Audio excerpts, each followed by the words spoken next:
প্রিয় বন্ধুরা, জিনিসটাকে চিনতে পারছেন? হ্যাঁ, ঠিকই ধরেছেন। এটা হচ্ছে গভীর সমুদ্রে প্রবেশ করার সাবমার্সিবল, যাকে আমরা বলি ব্যাথিসক্যাপ।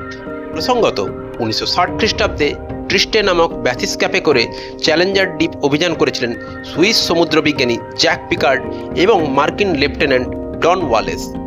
এবার আসা যাক চ্যালেঞ্জার ডিপ, যা মারিয়ানা ট্রেঞ্চের সবথেকে গভীরতম বিন্দু, প্রায় 11,000 মিটার। প্রসঙ্গত, মারিয়ানা ট্রেঞ্চ হল গভীরতম সামুদ্রিক খাত, যা পশ্চিম প্রশান্ত মহাসাগরে অবস্থিত। আর এই খাতেরই সবথেকে গভীরতম বিন্দু হচ্ছে চ্যালেঞ্জার ডিপ, যা সমুদ্রপৃষ্ঠ থেকে প্রায় 11,000 মিটার নিচে অবস্থিত। অর্থাৎ পৃথিবীর সর্বোচ্চ শৃঙ্গ মাউন্ট এভারেস্টকে যদি মারিয়ানা ট্রেঞ্চের চ্যালেঞ্জার ডিপ পয়েন্টে করা সম্ভব হয়, তাহলে তারও শৃঙ্গ সমুদ্রপৃষ্ঠ থেকে প্রায় 2.5 থেকে 3 কিলোমিটার নিচে অবস্থান করবেন।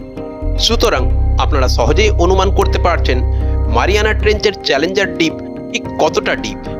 বাস্তবে চ্যালেঞ্জার ডিপ এতটাই গভীরে অবস্থিত যে এখানে জলের চাপ সাধারণ বায়ুমণ্ডলীয় চাপের থেকে প্রায় 1000 গুণ বেশি। বাস্তবে জলের এত প্রেসারে যে কোনো জিনিসেরই দুমড়ে যাওয়ার কথা। তবে ব্যাথিসক্যাপের বিশেষ আকৃতি এবং উচ্চ ক্ষমতা সম্পন্ন ইস্পাত দ্বারা তৈরি এর কাঠামো একে জলের চাপ থেকে রক্ষা করে।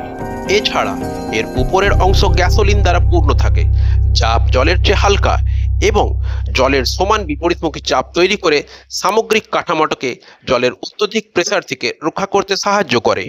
তবে চ্যালেঞ্জার ডিপ পর্যন্ত পৌঁছানো এক অত্যন্ত কঠিন অভিযান।